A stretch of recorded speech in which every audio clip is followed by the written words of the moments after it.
98वां दिन। पुराने अहदनामा में से आज की तिलावत इस्तिस्ना की किताब, उसका 9वां बाब, पहली आयत से लेकर 10वें बाब की 22वीं आयत तक। सुन ले ऐ इस्राएल, आज तुझे यरदन पार इसलिए जाना है कि तू ऐसी कौमों पर जो तुझसे बड़ी और जोर आवर हैं, और ऐसे बड़े शहरों पर जिनकी फसीलें आसमान से बातें करती हैं, कब्जा करे। वहां अनाकीम की औलाद हैं जो बड़े बड़े और कद आवर लोग हैं।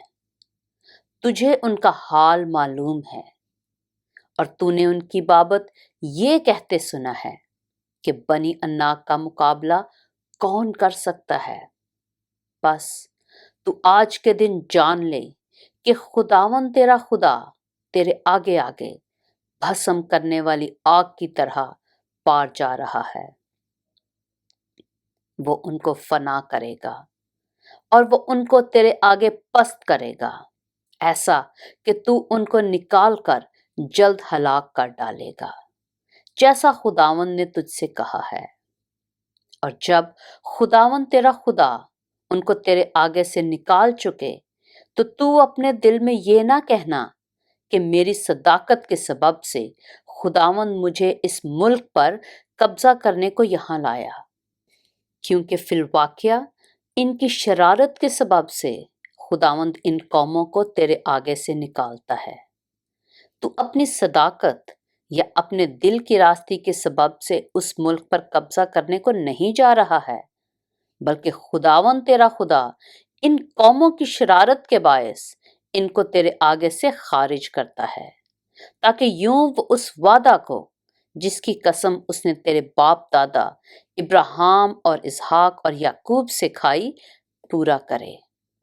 गर्ज तू समझ ले कि खुदावन तेरा खुदा तेरी सदाकत के सबब से ये अच्छा मुल्क तुझे कब्जा करने के लिए नहीं दे रहा है, क्योंकि तू एक गर्दन कश कौम है। इस बात को याद रख और कभी न भूल कि तूने खुदावंद अपने खुदा को बियाबान में किस किस तरह गुस्सा दिलाया, बल्कि जब से तुम मुल्क मिस्र से निकले हो तब से इस जगह पहुंचने तक तुम बराबर खुदावंद से बगावत ही करते रहे। और हुरब में भी तुमने खुदावंद को गुस्सा दिलाया। चुनाचे खुदावंद नाराज होकर तुमको नेस्त तो नाबूद करना चाहता था। जब मैं पत्थर की दोनों लौहों को, यानी उस अहद की लौहों को जो खुदावन ने तुमसे बांधा था, लेने को पहाड़ पर चढ़ गया, तो मैं 40 दिन और 40 रात वहीं पहाड़ पर रहा और ना रोटी खाई ना पानी पिया।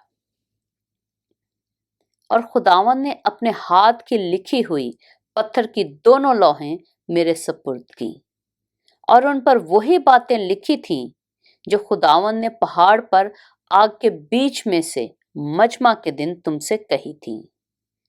और 40 दिन और 40 रात के बाद खुदावन ने पत्थर की वो दोनों लौहें, यानी अहद की लौहें, मुझको दी। और खुदावन ने मुझसे कहा, उठकर जल्द यहां से नीचे जा, क्योंकि तेरे लोग जिनको तू मिस्र से निकाल लाया है बिगड़ गए हैं।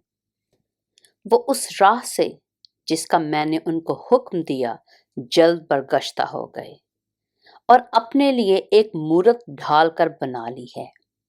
और खुदावन ने मुझसे ये भी कहा कि मैंने इन लोगों को देख लिया, ये गर्दन कश लोग हैं। सो अब तुम मुझे इनको हलाक करने दे, ताकि मैं इनका नाम सफाए रोजगार से मिटा डालूं, और मैं तुझसे एक कौम जो इनसे जोरावर और बड़ी हो बनाऊंगा। तब मैं उल्टा फिरा और पहाड़ से नीचे उतरा, और पहाड़ आग से दहक रहा था, और अहद की वो दोनों लौहें मेरे दोनों हाथों में थीं।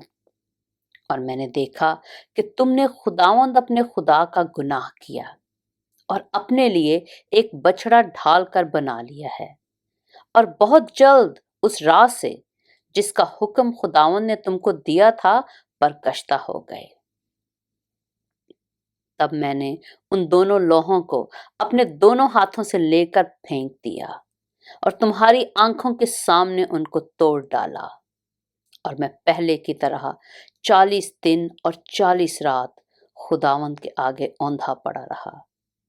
मैंने ना रोटी खाई ना पानी पिया, क्योंकि तुमसे बड़ा गुनाह सरजद हुआ था। और खुदावंद को गुस्सा दिलाने के लिए तुमने वो काम किया जो उसकी नजर में बुरा था। और मैं खुदा के कहर और गजब से डर रहा था, क्योंकि वह तुमसे सख्त नाराज होकर तुमको नेस्त तो नाबूद करने को था। लेकिन खुदावंद ने उस बार भी मेरी सुन ली। और खुदावंद हारून से ऐसा गुस्सा था कि उसे हलाक करना चाहा। पर मैंने उस वक्त हारून के लिए भी दुआ की, और मैंने तुम्हारे गुनाह को, यानी उस बछड़े को जो तुमने बनाया था, लेकर आग में जलाया। फिर उसे कूट कूट कर ऐसा पीसा कि वह गर्द की मानत बारीक हो गया, और उसकी उस राख को उस नदी में जो पहाड़ से निकलकर नीचे बहती थी डाल दिया। और तब ईरा और मस्सा और कबरूत हतादा में भी तुमने खुदावंद को गुस्सा दिलाया। और जब खुदावंद ने तुमको कादस बरनी से ये कहकर रवाना किया कि जाओ और उस मुल्क पर जो मैंने तुमको दिया है कब्जा करो, तो उस वक्त भी तुमने खुदावंद अपने खुदा के हुक्म को अदूल किया और उस पर ईमान ना लाए और उसकी बात ना मानी। जिस दिन से मेरी तुमसे वाकफियत हुई है, तुम बराबर खुदावंद से सरकशी करते रहे हो। सो वह 40 दिन और 40 रात जो मैं खुदावंद के आगे औंधा पड़ा रहा, इसीलिए पड़ा रहा क्योंकि खुदावंद ने कह दिया था कि वो तुमको हलाक करेगा। और मैंने खुदावंद से ये दुआ की कि ऐ खुदावंद खुदा, तू अपनी कौम और अपनी मिरास के लोगों को, जिनको तूने अपनी कुदरत से नजात बख्शी और जिनको तू जोरावर हाथ से मिस्र से निकाल लाया, हलाक ना कर।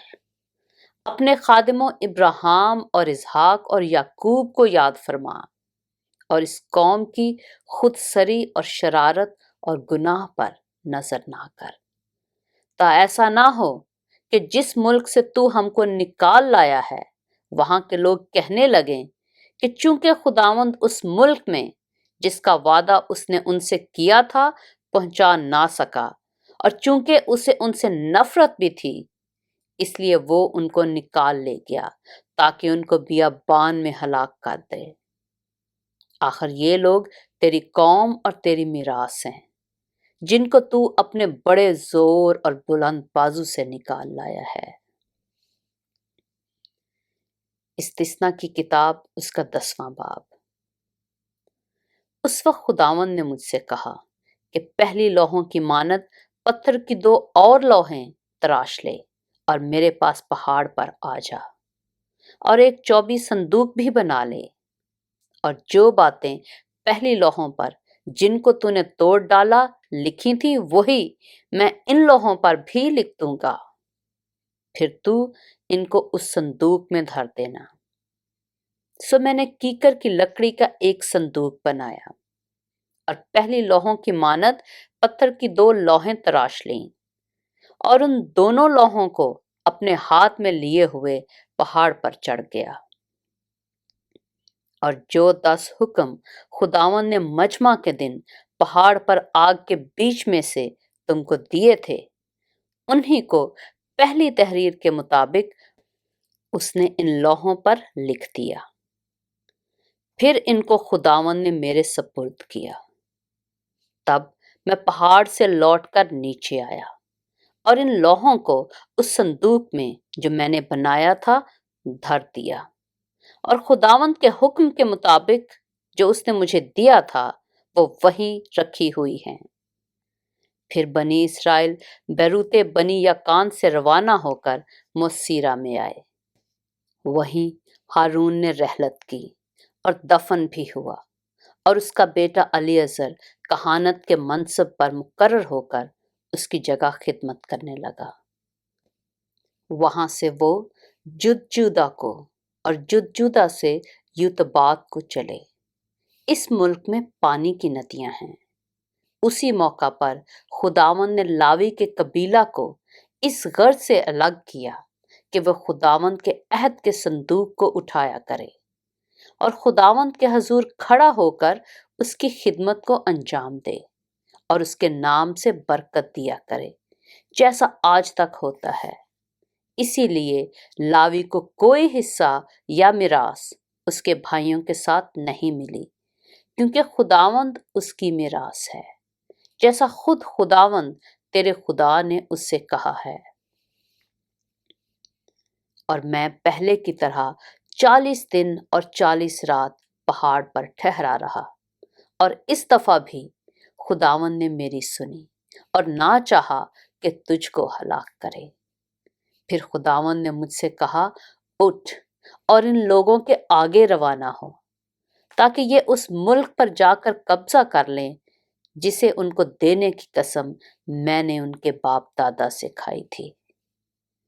پس اے اسرائیل، خداوند تیرا خدا تجھ سے اس کے سوا اور کیا چاہتا ہے کہ تو خداوند اپنے خدا کا خوف مانے اور اس کی سب راہوں پر چلے اور اس سے محبت رکھے اور اپنے سارے دل اور اپنی ساری جان سے خداوند اپنے خدا کی بندگی کرے، اور خداوند کے جو احکام اور آئین میں تجھ کو آج بتاتا ہوں ان پر عمل کرے، تاکہ تیری خیر ہو۔ دیکھ، آسمان اور آسمانوں کا آسمان اور زمین اور جو کچھ زمین میں ہے، یہ سب خداوند تیرے خدا ہی کا ہے۔ تو بھی خداوند نے تیرے باپ دادا سے خوش ہو کر ان سے محبت کی، اور ان کے بعد ان کی اولاد کو، یعنی تم کو، سب قوموں میں سے برگزیدہ کیا، جیسا آج کے دن ظاہر ہے۔ اس لیے اپنے دلوں کا خط نہ کرو اور آگے کو گردن کش نہ رہو، کیونکہ خداوند تمہارا خدا الہوں کا الہ، خداوندوں کا خداوند ہے۔ وہ بزرگوار اور قادر اور محیب خدا ہے، جو روح رعایت نہیں کرتا اور نہ رشوت لیتا ہے۔ وہ یتیموں اور بیواؤں کا انصاف کرتا ہے اور پردیسی سے ایسی محبت رکھتا ہے کہ اسے کھانا اور کپڑا دیتا ہے۔ سو تم پردیسیوں سے محبت رکھنا، کیونکہ تم بھی ملک مصر میں پردیسی تھے۔ تو خداوند اپنے خدا کا خوف ماننا، اس کی بندگی کرنا اور اس سے لپٹے رہنا اور اسی کے نام کی قسم کھانا، وہی تیری حمد کا سزاوار ہے، اور وہی تیرا خدا ہے جس نے تیرے لیے وہ بڑے اور ہولناک کام کیے جن کو تو نے اپنی آنکھوں سے دیکھا۔ تیرے باپ دادا جب مصر میں گئے تو 70 آدمی تھے، پر اب خداوند تیرے خدا نے تجھ کو بڑھا کر آسمان کے ستاروں کی مانند کر دیا ہے۔ پاک کلام کے پڑھے اور سنے جانے پر خداوند کی برکت ہو۔